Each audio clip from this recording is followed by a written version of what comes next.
So today I thought I would take a different tact to regular content and address a recent goings-on within the royal family. I'm going to say this from the offset, while not against the royal family, as in I want them removed, I'm not that guy. I'm also not the biggest fan. I take the stance of, they make me money, I don't care. But because of a lot of the recent drama surrounding them, there are a number of issues that have arisen.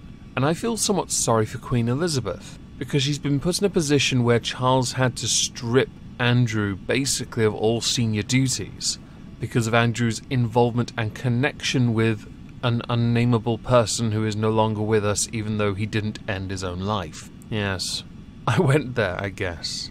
The other would be the more recent goings-on concerning Prince Harry. Prince Harry's a bit of a national darling these days, which is a far cry from the time he went to a fancy dress party as a Nazi. I will say from the offset, I don't begrudge anyone that has gone through what he has gone through with regards to his mother. It is, on a much lower level, entirely relatable, so I don't begrudge him. However, there are a number of incidents that have taken place over the last, let's say, 2 to 3 years, that have led people to believe he is not in control of his own future. And people are concerned for that.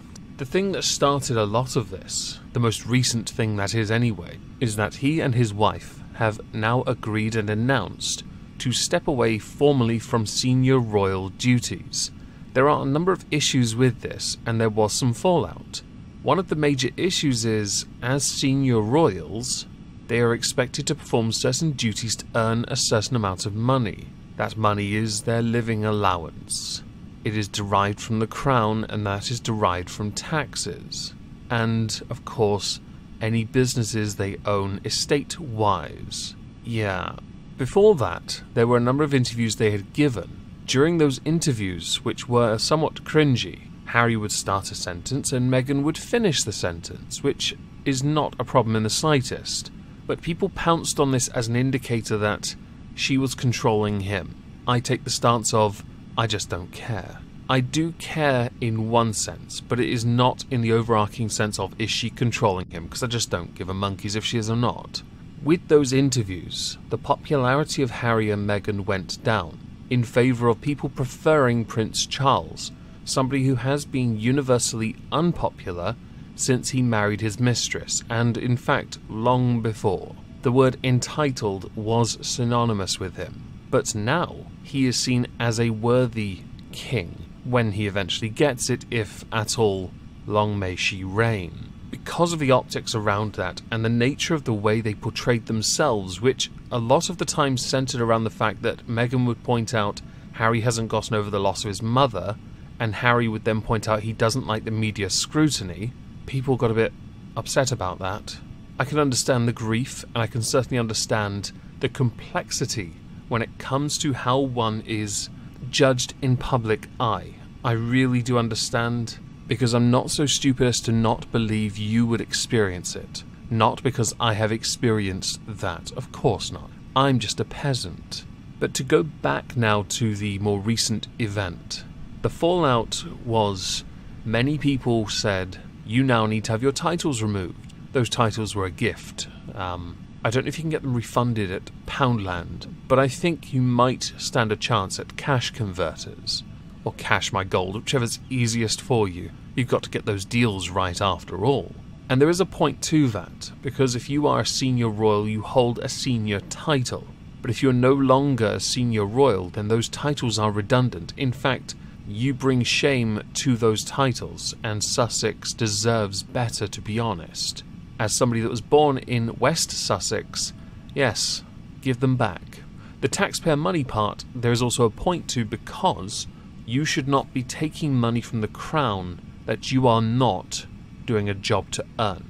And I know many people saw the video of Harry talking to Bob Iger about Meghan doing some voice work for Disney or something. Okay.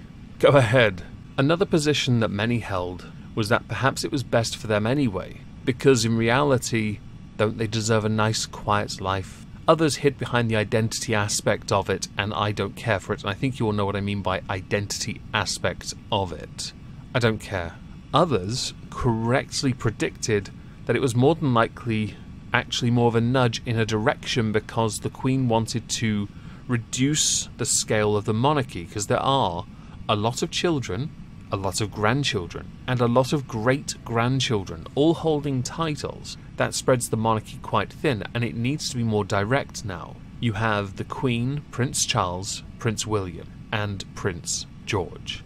Those are, in theory, our next 3 monarchs and the Queen. I'm sure many are going to pounce on it and say, but what about those immediate children? Of course, they should be considered senior royals. However, they should be on a reduced scale, if the monarchy deems it so.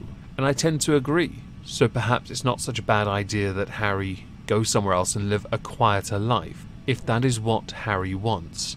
Many pointed out on Twitter that Harry, pre-Markle, was a very busy man in the military, had a somewhat respectable career in fact. He was seen as happy, busy, active. He was a lad. But within the same memes that have done their rounds, since marrying Meghan Markle, he has become a shadow, second to her, with her holding the front of the stage. Whether there is a point to that or not, I generally don't care. There's always one that is more dominant in a relationship. If it happens to be Meghan, then so be it. Granted, he is a prince, but that doesn't entitle him to be centre stage. It just means that she's more vocal.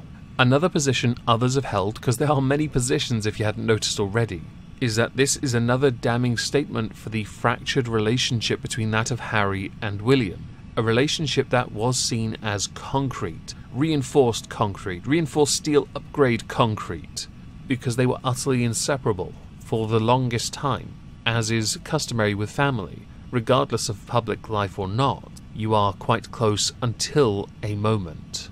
Well, for the majority, not all. Eventually we go separate ways, or something happens that pushes us apart.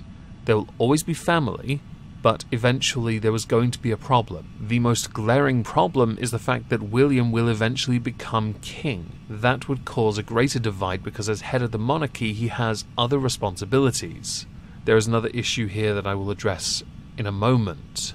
Many have attributed their break, their divide, their separation to that of either their wives or a wife. And there is a point to that, because it has been seen, and there have been interviews that have shown them to be somewhat different on key aspects within the monarchy. Some saying that Meghan wants to take over the monarchy. I don't care if she does or not, she's not going to.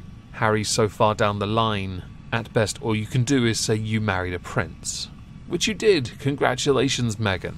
To go back to the issue surrounding jobs within the monarchy. You see, since Andrew had his senior duties removed, there are a number of things now the royal family needs to readjust to make sure it maximizes those that have jobs and do jobs and perform duties for example, charities, ambassadorial work, universities. The rescaling, descaling, or whatever of this series of jobs and occupations is important. As William would be head of the monarchy, he would have to make sure everyone did their jobs. Queen Elizabeth is the one who currently does this. And since Andrew's rather disgraceful interview on the BBC, which I have to admit was levels of cringe I didn't know existed, the Queen then has to reprioritise to ensure the family is best represented by those who themselves epitomise the monarchy in the best possible way. Either that be, as some will undoubtedly say, leeches, or as ambassadors. Whichever you prefer, I don't mind. I have mentioned all these issues for a reason, because they are so vastly complicated, and there is one glaring problem within all of them that leads to a number of outlets, the majority of outlets, to cause one problem. It's unsolvable, because they don't know Meghan Markle properly. Without fully seeing them in their natural habitat, their normal day-to-day lives, something that cannot be done unless they are somehow managed to be dragged onto Love Island, the Harry and Meghan edition. I don't see it as something that could in fact confirm, prove, or reject many of the theories that have come forward about how their relationship operates and what has actually happened to tear the family apart. As there are a number of theories and a number of royal aides that have confirmed, denied many different theories, I can't take a position on this. All I can say with absolute certainty is, yes, the timing of Meghan and Harry getting married and the distancing, fracturing and severing of the relationship between that of Harry and William is quite the coincidence. And the public statements that have come out pointing out they have gone their separate ways just make people theorise even more that Meghan is toxic to Harry. Whether that be true or not, I cannot say. All I can say is, it makes them quite interesting, really, doesn't it?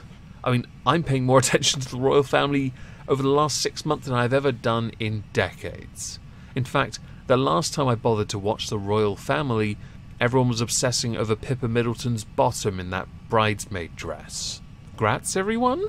With this, I'm quite interested to know what you all think. I will be streaming tonight on Omegon Plays, as we are done now, at 8:30 PM GMT, some Euro Truck Simulator 2. Also, there's a new video on Moistski Live concerning MPs who gambled their seats by contesting a different seat and losing not only their job but their severance. Well done, gents and ladies. So I hope you all have a fantastic Tuesday, and thank you all for listening.